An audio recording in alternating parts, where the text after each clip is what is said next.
අයිබෝවන් අපේ ගෙදර cooking YouTube channel එකට අදත් ඔයගලන්ව ආදරෙන් පිළිගන්නවා. අද මම හදන්න යන්නේ Dalgona Cake එකක්. මේ දවස්වල ගොඩක් ප්‍රසිද්ධයි. මේ කේක් එක ගොඩක්ම ප්‍රසිද්ධ දකුණු කොරියාව, ඉන්දියාව වගේ රටවල තමයි. හරිම රසවත් කේක් එකක්. ඉතින් අපි බලමු මේ Dalgona Cake එක හදන්න අපිට මොනවද ඕන කරන්න කියලා. අපේ YouTube channel එක දැන් subscribe කරන්න, bell icon එක click කරන්න. හැමෝටම කලින් අපේ අප්ඩේට් ඉක්මනින්ම ගෙන්න ගන්න.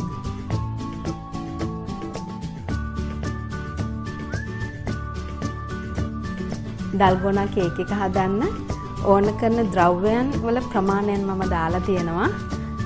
මම තව චූටක් ඔයගලන්ට කියන්නම් හැමදාම කියනවා වගේ. පිටි ඕන කරනවා අපිට. මම සීනි කුඩු කරලා තමයි අරගෙන තියෙන්නේ. Cocoa powder, EASTEN coffee, baking powder, විනාකිරිත් ඕන කරනවා අපිට. vegetable oil, වතුර ටිකක් මද රස්නේ වතුර තමයි අපිට ඕන කරන්නේ. vanilla, ලුණු චුට්ටක් ඕන කරනවා. මේ ද්‍රව්‍ය ටික තමයි අපිට මේ කේක් එක හදාගන්න ඕන කරන්නේ. අපිට ක්‍රීම් එක හදාගන්න EASTEN coffee ඕන කරනවා. සීනි, වතුර නම් ගොඩක් රස්නෙන් ඕන කරන්නේ. එහෙනම් අපි බලමු අපේ කේක් එක හදාගන්නේ කොහොමද කියලා.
මෙන්න මේ විදිහට තමයි අපේ ඩල්ගෝනා කේක් එක හදාගත්තාම තියෙන්නේ. හරිම රසවත් කේක් එකක්. ක්‍රීම් එකේ පොඩි තිත්ත රසක් එනවා. මොකද අපි ඊස්ටර්න් කෝප් පාවිච්චි කරන හින්දා මම ඒකට වැඩිපුර සීනි ප්‍රමාණයක් අරන් තියෙනවා. ඒක මම රෙසිපිස් එකේ දාලා තියෙනවා. ඔයගොල්ලෝ බලන්න. එහෙනම් ඔයගොල්ලෝ මේ වගේ රසවත් කේක් එකක් හදලා රස බලන්න. අනිවාර්යෙන් මගේ channel එක subscribe කරන්න. එතකොට අලුත්ම රෙසිපිස් ඔයගලන්ට ඉක්මනින්ම බලා ගන්න පුළුවන්. එහෙනම් අලුත්ම වීඩියෝ එකකින් අපි ඉක්මනින්ම හමු වෙමු. ඔයගලන්ට සුබ දවසක්.